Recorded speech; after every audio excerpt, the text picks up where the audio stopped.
Аптап ыстық әлем жұртын әбігерге салды. Қазір дүние жүзінің қакет бірнеше мемлекетінде ауа райының салдарынан адам шығыны көбейіп, табиғи апаттар басталған.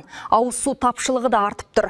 Мәселен, ақш-та сынап бағанасы 45 Цельсий градусқа көтеріліп, қауіпті күн райына байланысты 185 миллион азаматқа ескерту жасалған. Үндістанда тіптен ми қайнатар ыстық болып 50 градусты көрсетіпті. Қазақстанда әсіресе елдің оңтүстік бөлігінде де жағдай аса жақсы емес. Жаз шықса күннің ыситыны қалыпты жағдай шығар, бірақ биылғыдай аномальды ауа райының ұзаққа созылғаны елде біраздан бері болмап еді. Қазгидромет мамандары да осыны айтады. Ыстық салдарынан бірқатар өңірде жоғары және төтенше өрт қаупі сақталады деген синоптиктер алдағы ауа райына мынадай болжам жасап отыр. Ал еліміздің оңтүстік өңірлерінің тұрғындарын ыстық ауа райы күтеді. Қазақстанның оңтүстік және шығыс аймақтарына Өзбекстан аумағынан құрғақ ауа массаларының келуі жалғасып, жауын-шашынсыз ыстық ауа райын қалыптастырады. Күндізгі уақытта термометрдің бағандары еліміздің оңтүстігінде 40-45 градус, шығыста 33-38 градус ыстыққа дейін көтеріледі.